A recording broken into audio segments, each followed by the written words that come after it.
For 8 years, I believed I had married into a family that would eventually become my own. My name is Emily.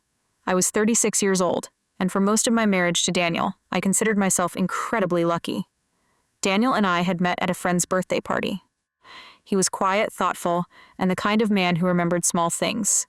Knew I hated thunderstorms, loved vanilla coffee, and always needed a few minutes alone after a stressful day. When we got married, I thought I had found the person I would grow old with. 8 years later, we had a beautiful 7-year-old daughter named Lily. Lily was the center of our world. Every morning, I packed her lunch, braided her hair, and walked her to school when I could. Daniel usually left for work before us, but he always kissed Lily on the forehead before leaving. Sometimes when I watched the two of them together, I couldn't believe how peaceful my life had become. We weren't rich. We didn't live in a mansion or drive expensive cars. But we had a comfortable home, steady jobs, family dinners, and enough happiness to make me grateful. At least, that's what I believed. There was only one person in the family I had never completely won over. My mother-in-law, Linda. From the first day I met her, I knew she didn't particularly like me. She wasn't openly cruel. That almost would have been easier. Instead, Linda was polite in a way that always made me feel like I was standing outside a locked door. She smiled, but her eyes rarely did. She hugged me at Christmas, but her arms never tightened around me. She called me Emily, but somehow managed to make my name sound like a criticism. In the beginning, I tried very hard to earn her approval. I brought her flowers when we visited. I remembered her birthday. I learned how she liked her coffee. When she had surgery 3 years into our marriage, I spent nearly 2 weeks helping her around the house. I cooked her meals, drove her to appointments, and stayed late even when I had work the next morning. I thought those things would matter. I thought she would eventually look at me and realize that I wasn't trying to take her son away. I was trying to build a family with him. One evening, after Linda had recovered, I was washing dishes in her kitchen when she walked in behind me. "You don't have to do that," she said. I turned around with a smile. "It's okay. You've been on your feet all day." She watched me for a moment. Then she said something I'll never forget. "Daniel used to do these things for me. I didn't understand at first." "What things?" "Everything." She folded her arms. "Before he got married, I forced a small laugh. Well, now he has a wife." Her expression changed. It was subtle, but I saw it. "You're right," she said quietly. Then she walked away. I stood there with my hands in the soapy water, wondering what I had done wrong. That night, I told Daniel about it. He sighed. "Don't take Mom personally." I looked at him. "She doesn't like me. She just needs time." 8 years is a long time. Daniel smiled and kissed my forehead. "She'll come around." I wanted to believe him. So I did. For years. I kept telling myself the same thing. Linda would eventually come around. Maybe she just needed more time. Maybe she missed the days when Daniel was her entire world. Maybe she was afraid that after marriage, she would become less important. I tried to understand her. I tried to be patient. And whenever she said something hurtful, I swallowed it. Because I loved Daniel. And because I wanted Lily to grow up surrounded by family. There were moments when Linda seemed almost warm toward me. She would compliment my cooking. She would tell Lily how lucky she was to have a mother like me. Those moments gave me hope. Then, without warning, she would say something that made me feel small again. One Sunday afternoon, we were having lunch at Linda's house. I had prepared a homemade apple pie because I knew it was her favorite. Everyone sat around the dining table. Linda took one bite and smiled. "This is good." I felt relieved. "Thank you." Then she looked at Daniel. "You know your father always said I made the best apple pie." Daniel laughed. "I remember." Linda turned toward me. "Emsley's is good too." I smiled. "That's kind of you." She took another bite. "But yours has a little too much sugar." The table went quiet for half a second. Daniel looked at me. I laughed awkwardly. "I'll use less next time." Linda nodded. "Of course. It was such a small thing." Almost nothing. But that was how it always happened. A tiny comment, a small comparison, a quiet reminder that I wasn't quite good enough. Still, I never imagined those little moments were warning signs. I thought they were simply the normal struggles of a daughter-in-law trying to fit into her husband's family. I was wrong. Looking back now, I can see how carefully Linda had been creating distance between us. But at the time, I was too busy trying to keep everyone happy. I worked full-time. I took care of Lily. I managed our home. I helped Daniel whenever he needed me. And whenever Linda called, I answered. Whenever she needed something, I went. I convinced myself that being a good wife and daughter-in-law meant being patient. I didn't realize that sometimes being too patient teaches people that they can hurt you without consequences. Then, about 8 years into my marriage, something changed. It started with a name, Sophia. Daniel mentioned her casually one evening while we were eating dinner. She joined our department last month, he said. I looked up from Lily's plate. Who? Sophia. She's new at the office. What does she do? She works with our marketing team. I nodded and continued eating. It meant nothing to me, at least, not then. Over the next few weeks, however, Sophia's name appeared more and more often. Sometimes Daniel mentioned something funny she had said at work. Sometimes he talked about a project they were working on. Once, he even said she'd helped solve a problem with a client. I didn't think much of it. I trusted my husband. After 8 years together, I had no reason not to. One Friday evening, Daniel came home later than usual. Lily was already asleep. I was sitting on the couch reading when he walked through the door. Long day? I asked. Yeah. He loosened his tie. Big project. I smiled. Dinner's in the kitchen. Thanks, Em. He leaned down and kissed my cheek. Everything seemed normal, but as he walked away, his phone buzzed. Daniel glanced at the screen, and for the briefest moment, I saw a smile cross his face. It wasn't the smile he gave me. It was different, private, almost excited. I didn't ask who had texted him. I didn't need to. I trusted him. That weekend, we visited Linda. I brought Lily's favorite cookies and another apple pie. Linda opened the door. Her eyes went immediately to Daniel. Then to me. Daniel, she said warmly. You look exhausted. Daniel smiled. Busy week. Linda touched his arm. You work too hard. Then she looked at me. Emily, you should make sure he's taking care of himself. I smiled politely. I do. She raised an eyebrow. Do you? I thought she was joking, so I laughed. Of course, Linda said nothing.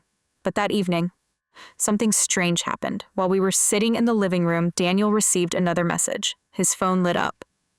He looked at it, again that smile. Linda noticed, and instead of asking who it was, she smiled too. It lasted only a second, but I saw it. I remember feeling a strange discomfort in my stomach. I couldn't explain why. There was no evidence, no accusation, no betrayal, just a feeling. I pushed it away. I told myself I was being paranoid. After all, Daniel was my husband, Linda was his mother, and Sophia was just a coworker. I had no idea that those 3 people were about to become the center of the biggest heartbreak of my life. And I certainly didn't know that the family I had spent 8 years trying so hard to protect was already beginning to fall apart behind my back. For the next few weeks, I tried to convince myself that Sophia was nothing more than a coworker. After all, Daniel had worked with women before. There was no reason for me to be suspicious, but somehow Sophia's name kept finding its way into our home. Do you know what Sophia said today? Sophia helped me finish the presentation. Sophia thinks the time project could work. At first, I smiled and listened. I even teased him once. You talk about Sophia a lot. Daniel laughed. She's just good at her job. I shrugged. Then maybe I should thank her for making your work easier. He kissed my forehead. Don't be silly. I wanted to believe him.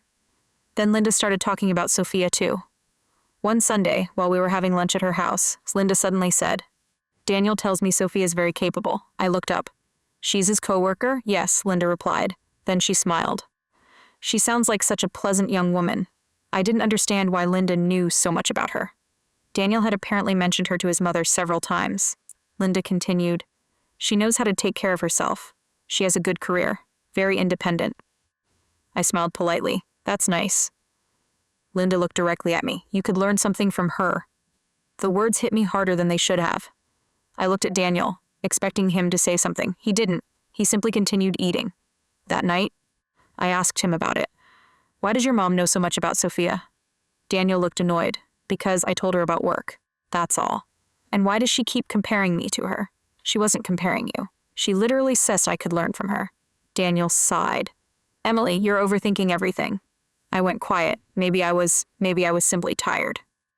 Maybe being married for 8 years had made me too comfortable, too sensitive to small changes. I decided to let it go.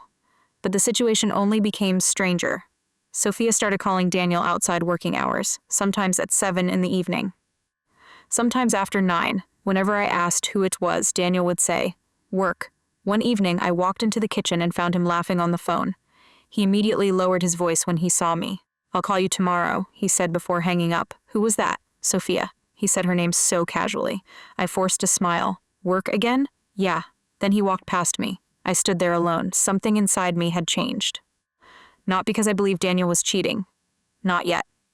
It was because I suddenly felt like there was a part of his life I was no longer allowed to see, And the person who seemed most excited about that distance wasn't Sophia, it was Linda. The following weekend, Linda invited us to dinner. When we arrived, Sophia was there. I froze. Daniel looked surprised too. Linda smiled as if nothing was unusual. "Oh, I invited Sophia. She's such a lovely girl." Sophia stood up and hugged Linda. Then she turned toward me with a perfect smile. "Emily, I've heard so much about you." I smiled back, but deep inside I already knew something was wrong. I just didn't know how wrong it was. That dinner at Linda's house was the first time I truly understood that Sophia was not just Daniel's coworker. She was becoming part of my husband's family, and somehow everyone seemed comfortable with it except me. Linda spent the entire evening praising Sophia. "You're so mature for your age," she told her. "You remind me of myself when I was younger." Then she looked at me. "Emily, you should talk to Sophia sometime. She has such an interesting perspective on marriage and work." I forced a smile. "I'm sure she does." Sophia laughed softly. "Oh, Linda, you're making me embarrassed." But the way she looked at Daniel told me she wasn't embarrassed at all. After dinner, Linda suddenly asked me to help her in the kitchen. I followed her, leaving Daniel and Sophia alone in the living room. As I washed the dishes, I heard Linda say from behind me, "You don't have to worry about Daniel. Sophia is only here because I invited her." I turned around. I wasn't worried. Linda smiled. "Good. Because sometimes a wife can become too possessive without realizing it." I stared at her. Before I could answer, she walked away. When I returned to the living room, Sophia was sitting beside Daniel, far too close. Her hand was resting lightly on his arm. When she noticed me, she immediately moved away. "Emily," she said sweetly, "Daniel was just telling me how difficult things have been at home." My heart stopped. "What?" Daniel immediately interrupted. "I didn't say that." Sophia smiled. I must have misunderstood. I looked at my husband. He wouldn't meet my eyes. On the drive home, I asked him about it. "Why did Sophia say you told her things about our marriage?" Daniel became defensive. "She was joking." That didn't sound like a joke. "Emily, you're making something out of nothing." I looked out the window. For the first time in 8 years, I didn't know what to say to my husband. A few days later, Linda called Daniel and asked him to help her with something at her house. I assumed I would go with him, but Linda specifically told me not to. "It's better if you stay home with Lily," she said. Daniel left alone. He didn't come back for almost 4 hours. When I asked what happened, he said his mother had needed help organizing some documents. I believed him. Until the following week, Linda invited Daniel to dinner again. This time, she told me not to come. "It's just a mother and son evening," she said. I didn't argue. But later that night, I discovered Daniel had not been alone with Linda. Sophia had been there too. That was when I started paying attention. The late-night calls. The secretive smiles. The sudden trips to Linda's house. The way Sophia seemed to know details about my marriage that I had never told her. Then one night, Daniel left his phone on the kitchen counter. A message appeared. "Sophia, I wish you were here with me tonight." I froze. My hands began to shake. Another message appeared moments later. "Sophia, your mother said everything will work out soon." I read it twice. Then a third time. Everything inside me went cold. This wasn't about work. It wasn't innocent. And worst of all, Linda knew. My husband was hiding something from me. But my mother-in-law wasn't trying to protect my marriage. She was helping destroy it. And for the first time, I wondered why. I read the message again. "I wish you were here with me tonight." Then the second message appeared. "Your mother said everything will work out soon." My hands were shaking so badly that I nearly dropped Daniel's phone. For 8 years, I had trusted my husband without question. Now, in less than a minute, that trust was gone. I didn't confront him that night. I couldn't. I needed answers first. So I put his phone exactly where I had found it and went upstairs. Daniel came to bed nearly an hour later. He kissed my forehead and whispered, "Good night." I closed my eyes, but I didn't sleep. The next morning, Daniel acted as if nothing had happened. He made coffee, kissed Lily goodbye, and left for work. I stood by the kitchen window watching his car disappear. Then I finally admitted the truth to myself. My husband was hiding something, and I needed to know what it was. Over the next few days, I quietly paid attention. I noticed that Daniel often left work late on Tuesdays and Thursdays. Those were also the days Sophia seemed to call him the most. I checked her shared calendar and discovered several meetings that didn't appear on his work schedule. Then I noticed something even stranger. Linda had started calling Daniel almost every evening. Whenever I entered the room, she would lower her voice. One afternoon, I asked Daniel directly, "Are you seeing Sophia?" He looked shocked. "What? I'm asking you a simple question." He laughed nervously. Of course not. Then why is she sending you messages like that? His face changed, only for a second, but I saw it.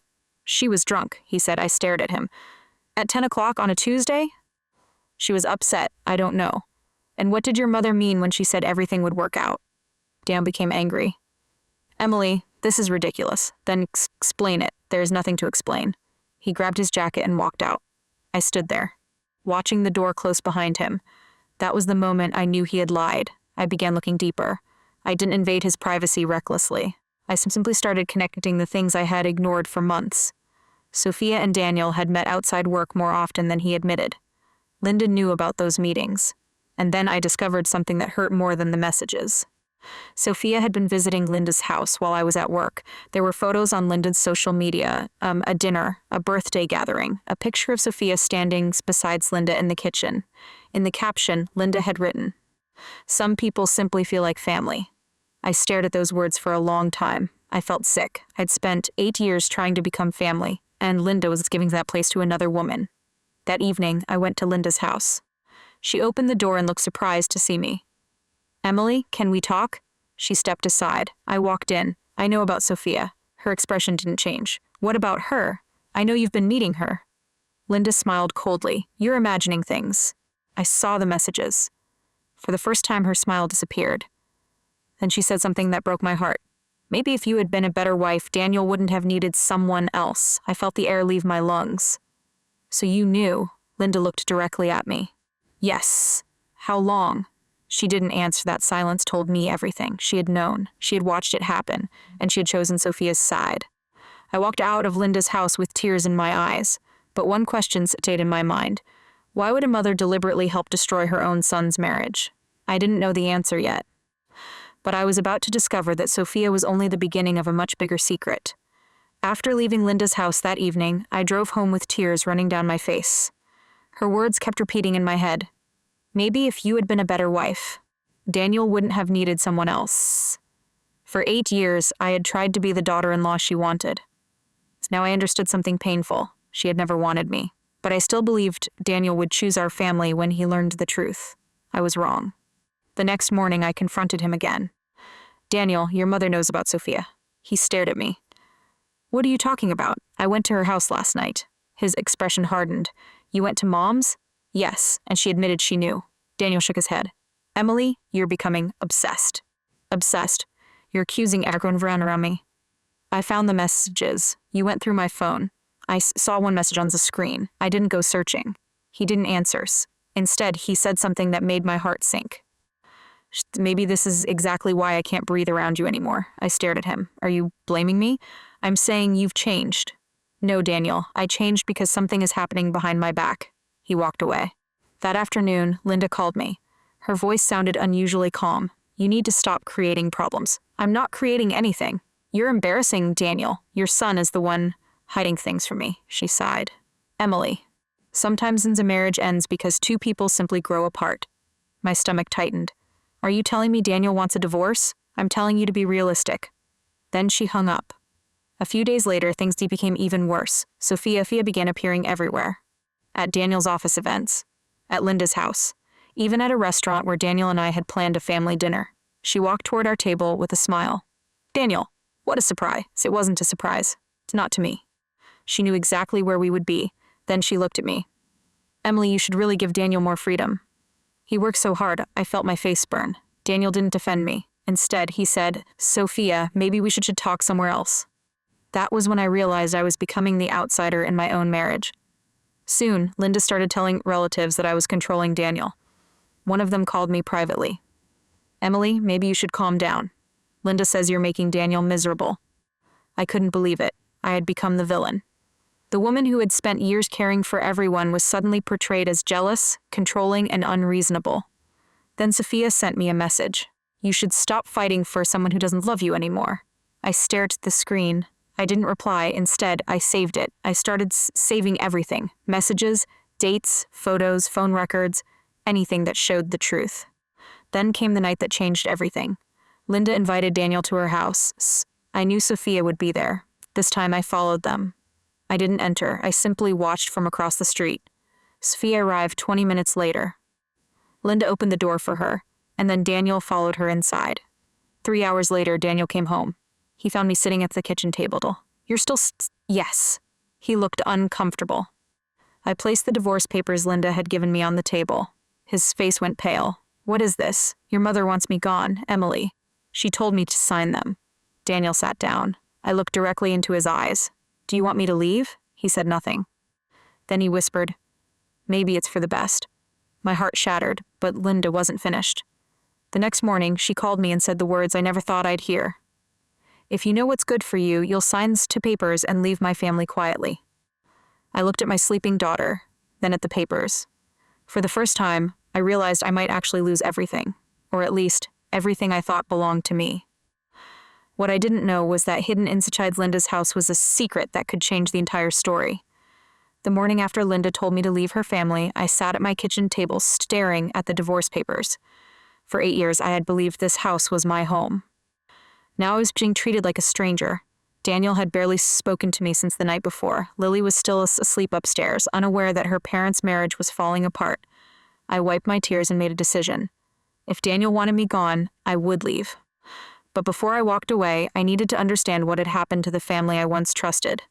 That afternoon, I went to Linda's house to collect a few things I had left there. Linda wasn't home. I knew I shouldn't stay long, but as I walked through the hallway, I noticed a door at the end of the stairs. It was the old storage room. Linda rarely allowed anyone inside. I remembered my father-in-law, Robert, once telling me that he kept important family documents there. Robert had died 5 years earlier. I had never thought much about it, until that moment. The door was slightly open. I hesitated. Then I stepped inside. The room smelled of dust and old paper. There were boxes everywhere. I searched for a box with Robert's name. After several minutes, I found one. On the top was written, "Robert Hayes, Personal." My heart began beating faster. I opened it. Inside were old photographs, bank statements, insurance papers, and several legal documents. Most of them meant nothing to me. Then I saw a property deed. I read it once, then again. The house Linda lived in wasn't solely hers. Robert had placed the property into a family trust before his death, and according to the document, a significant portion of the trust had been assigned to Daniel. But there was another name. Mine, Emily Hayes. I froze. Why was my name on a document created years before? I kept reading. The document stated that if Daniel's marriage remained intact and certain conditions were met, part of the trust would eventually transfer to his wife. I couldn't understand it. Why would Robert leave something to me? I searched through the box again. Then I found a handwritten letter. It was addressed to Daniel. The letter had never been opened. My hands trembled as I unfolded it. Robert had written that he wanted Daniel to have financial security. But he also wanted his future wife protected. He had apparently worried that Linda might try to control the family assets after his death. One sentence made my heart stop. "If Emily is still your wife when you receive this, she has a legal interest in the family trust." I sat down on the dusty floor. Suddenly everything made sense. Linda simply wanted Sophia to replace me. She wanted me out of the marriage. But why? Because as long as I remained Daniel's wife, I had little influence in something Linda wanted to control. The betrayal was bigger than I had imagined. Sophia wasn't the reason Linda wanted me gone. She was the weapon. I quickly photographed every document with my phone. Then I heard the front door open. My blood ran cold. Linda's voice echoed through the house. "Is anyone here?" I closed the box and stepped out of the storage room. Linda stood at the bottom of the stairs. Her face changed when she saw me. "What are you doing here?" "I came for my things." Her eyes moved towards the storage room. Then she noticed the box in my hands. For the first time since I had known her, Linda looked genuinely frightened. "Put that down." I stared at her. "Why? That doesn't belong to you." I held the document tightly against my chest. "Actually, Linda," I looked directly into her eyes. "I think it does." She stepped toward me. "You don't understand what you're holding." "Then explain it." She said nothing, and that silence confirmed my suspicion. I had just discovered the secret she had spent years hiding. I left the house with the document safely photographed. That night, I called a lawyer. And for the first time since this nightmare began, I wasn't crying. I was thinking, because I finally understood something. Linda was trying to destroy my marriage because she hated me. She was trying to destroy it because she needed me out of the family before I discovered what Robert had left behind. The lawyer confirmed what I had already begun to suspect. The documents were real. Robert had deliberately protected the family trust. And my name was legally connected to part of it, because I was Daniel's wife. But there was something else. Something my lawyer says after examining the documents. Linda had known about the trust for years, and she'd been trying to control it. What happens if Emily and Daniel divorce? I heard her ask during a phone recording I had saved. The lawyer looked at me. That depends on the exact terms of the trust. But your continued marriage appears to be important. Suddenly, everything became clear. Linda didn't simply want Sophia to replace me. She needed me out. But there was still one question. Why Sophia? I decided to find out. That evening, I searched through the messages I had saved. There were conversations between Sophia and Daniel. Most were flirtatious. But one message, Sophia, your mother promised me this would work. Another followed. Daniel, she said Emily would be gone soon. My sank. I had thought Daniel was having an affair, but now I realized there was another layer to the story. Linda had been planning this. Sophia hadn't simply appeared in Daniel's life by coincidence. She had been placed there. The next morning, I met someone who knew Sophia before she started working with Daniel. Her former co-worker. She told me something shocking. Sophia had never met Daniel before your mother-in-law introduced them. I stared at her. Introduced them? Yes. Linda came so far several times. She asked about Sophia. She said she was looking for someone suitable for her son. I felt sick. Linda had chosen Sophia. She had deliberately brought another woman into my husband's life. But why would Sophia agree? That answer came 2 days later. Sophia contacted me. She asked to meet privately. I almost refused. Then I thought about everything I had lost. I agreed. We met at a quiet cafe. Sophia looked completely different from the confident woman I had seen at Linda's house. She looked nervous to Biss. I owe you an apology, she said. I said nothing. She lowered her eyes. Linda approached me first. My heart tightened. She told me Daniel was unhappy. I stared at her. She said your marriage was already over emotionally. She told me you were controlling him and that Daniel wanted a way out. I felt anger rising inside me. So you believed her? At first. Sophia took a back of breath. Then she offered me something. What? A job opportunity, connections, money. I stared at her. She wanted you to seduce my husband. Sophia nodded. Tears filled her eyes. She said if Daniel divorced you, everything would fall into place. I couldn't believe it. The woman I had thought was Steeling's husband was actually another victim of Linda's manipulation. But there was one thing Sophia didn't know. Linda wasn't doing this because she loved Sophia. She didn't care about Sophia at all. She was only using her. I placed copies of the trust documents on the table. Sophia read them. Her face went pale. She lied to me. Yes. She said Daniel would inherit everything after the divorce. She wanted the trust. Sophia covered her mouth. For the first time, I saw genuine regret in her eyes. Then she looked at me. What are you going to do? I thought about screaming. I thought about confronting Linda, but I remembered what my lawyer had told me. Don't react, Emily. Let the evidence sue. I stood up. I'm going to let the truth come out. Sophia looked frightened. And Daniel? I paused. I don't know what happens to my marriage. Then I looked directly at her. But I know what happens to Linda's plan. For 8 years, Linda had treated me like an outsider. She had underestimated me. She thought I would cry, sign the papers, and disappear. She didn't realize I had finally discovered the one thing she was afraid of. The truth. And now, I was ready to let everyone see it. After meeting Sophia, I drove home with a strange feeling in my chest. For the first time in weeks, I wasn't confused. I wasn't wondering whether I was imagining things. I knew the truth. Linda had planned everything. Sophia had been brought into Daniel's life deliberately, and the family trust had been the real reason behind it all. I could have confronted Linda immediately. I could have screamed at Daniel. I could have exposed Sophia in front of everyone. But I decided not to.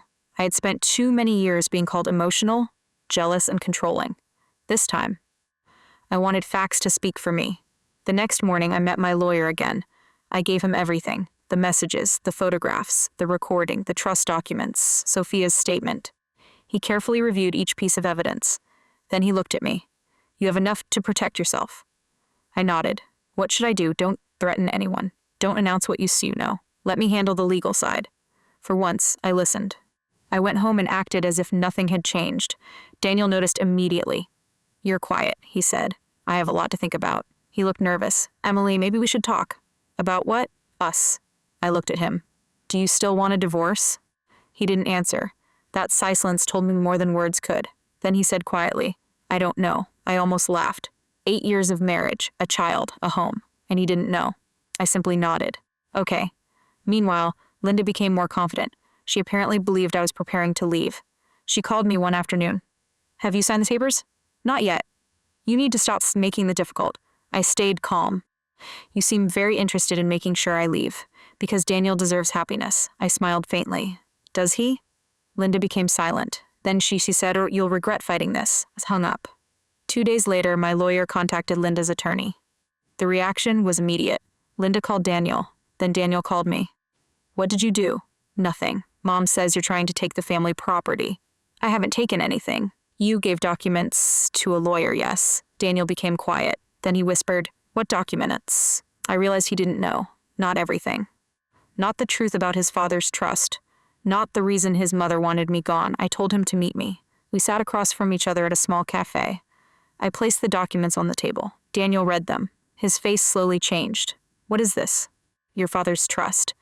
He kept reading. "Says he saw my name. Why is your name here?" "Because your father wanted to protect his son's future wife." Daniel stared at me. "Mom knew?" "Yes." He looked devastated. Then I showed him the messages. His hands began shaking. He read Sophia's words, then Linda's messages, then the recording. For several minutes, he said nothing. Finally, he whispered, "She did all this?" "Yes." He covered his face with both hands. "My mother, she wanted me gone." Daniel looked at me. "And Sophia, she was part of the plan." At that moment, Daniel finally understood. He had not been choosing Sophia. He had been manipulated into destroying his own marriage. That evening, he confronted Linda. I wasn't there. I didn't need to be. Daniel later told me what happened. He asked her why she had done it. Linda denied everything, until he played the recording. Her face changed. She realized she couldn't lie anymore. Sophia's also admitted her involvement. She apologized publicly to Daniel and me. The truth spread through the family quickly. The relatives who had believed Linda's stories suddenly learned what had really happened. The woman they had called controlling wasn't the villain. The woman they had welcomed into the family wasn't the innocent victim, either. And Linda's perfect story finally collapsed. I didn't celebrate. I didn't feel victorious. I simply felt tired. Because exposing the truth couldn't erase the months of pain, but at least for the first time, no one could tell me that I was imagining things. The truth had finally spoken for itself. And now I had to decide what to do with the life that remained. After the truth came out, everything became strangely quiet. For weeks, my life had been filled with accusations, arguments, secret messages, and fear. Now there was silence, but it wasn't peaceful silence. It was the kind that comes after something breaks beyond repair. Daniel came home one evening and found me sitting on the porch. Lily was upstairs doing her homework. He stood by the door for several seconds before speaking. "Can I sit with you?" I nodded. He sat beside me. For a while, neither of us said anything. Then he whispered, "I'm sorry." I looked at him. "I know. No, Emily, I mean everything." His eyes filled with tears. "I should have trusted you. I should have protected our marriage. I should have stopped my mother." I looked down at my hands. "You should have." He nodded. "I was stupid. You were manipulated, but I'd still made choices." That sentence surprised me. For the first time, Daniels wasn't making excuses. He wasn't blaming Linda. He wasn't blaming Sophia. He was taking responsibility. "I love you," he said, sunset. My heart tightened. "I've always loved you." "I know. Then please don't leave." I closed my eyes. There was a time when those words were all I had wanted to hear. But now they felt different. Because love wasn't the only thing that had been damaged. Trust had been destroyed. Respect had been destroyed. And I couldn't pretend that saying, "I love you," could repair 8 years of marriage overnight. "Daniel," I said quietly, "I still love you too." He looked at me hopefully. "But I don't know if I can be your wife again." His face fell. "I can change. I believe you want to. Then give me another chance." I looked toward the upstairs window. Lily was my priority now. I didn't want her growing up believing that love meant accepting betrayal. I didn't want her to think a woman had to stay simply because she was afraid of being alone. "I don't want our daughter to learn that lesson from us," I said. Daniel lowered his head. "What lesson?" "That loving someone doesn't mean losing yourself." He wiped his eyes. "So that's it?" "I don't know. And that was the truth. I didn't hate him. That would have been easier. I hated what happened. I hated the lies. I hated how easily my marriage had been manipulated. But Daniel was still a man I had loved for 8 years. That made leaving harder. A week later, I packed my things. I didn't take everything. Just enough for Lily and me to start somewhere new. As I carried the last box toward the front door, I looked around the house. There were photographs everywhere. Our wedding, Lily's first birthday, Christmas mornings, family vacations. Memories that once felt warm now carried a different kind of sadness. Daniel stood in the hallway. "You can stay," he said. I shook my head. "I need to go." He nodded. Then he whispered, "Will you ever forgive me?" I looked at him. "Maybe." "Will you ever come back?" I paused. "I don't know." And for once, I didn't feel guilty for not having an answer. I took Lily's hand. We walked outside. The air felt different, lighter. I didn't know what the future would look like. I didn't know where I would live forever. I didn't know whether Daniel and I would ever find our way back to each other. But I knew one thing. I was no longer walking away because Linda told me to. I was walking away because I had finally chosen myself. And as I drove down the street with Lily beside me, I realized something I had forgotten during those terrible months. I wasn't losing my family. I was giving myself the chance to build a healthier one. A family where love didn't come with manipulation, where loyalty wasn't demanded through fear, and where my daughter would grow up knowing exactly what her mother had learned the hard way. Sometimes walking away isn't giving up. Sometimes it's the first step toward finding yourself again. Leaving that house was not the end of my story. For a long time, I thought walking away meant I had failed. I had spent 8 years trying to build a happy marriage. I had tried to be a good wife, a loving mother, and the daughter-in-law Linda wanted. When everything collapsed, I wondered if all those years had been wasted, but slowly I began to understand something. They hadn't been wasted. They had taught me who I was. And more importantly, they had taught me what I would never accept again. Lily and I moved into a small apartment across town. It wasn't as beautiful as our old house. There was no large backyard, no expensive furniture, no family photographs covering the walls. But there was peace. For the first time in months, I could sleep without wondering who was lying to me. I could wake up without checking Daniel's phone. I could sit at the dinner table without feeling like someone was secretly planning to take my place.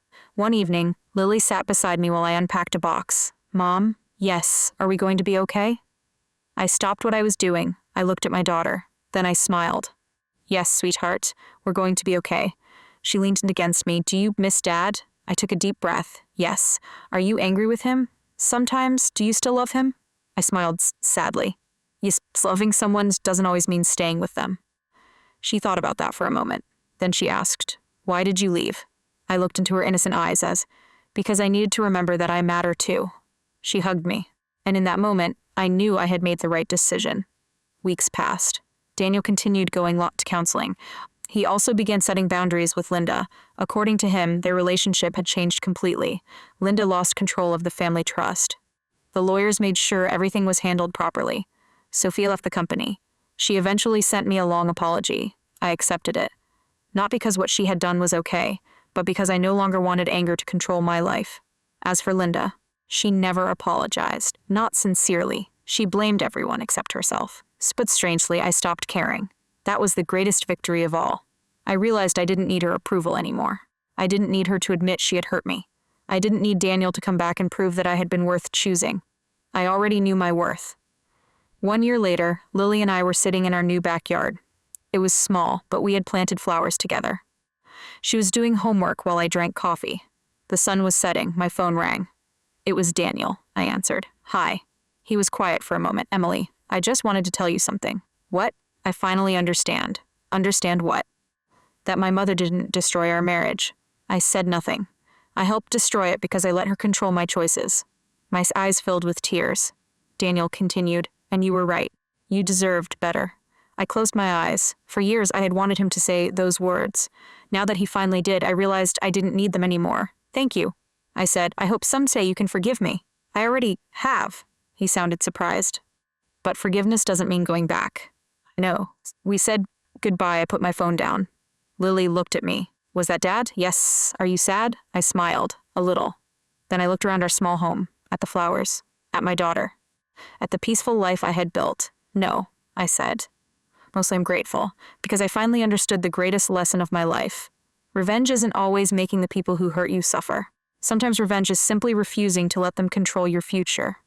Linda wanted me to leave feeling worthless. Sophia thought she could take my place.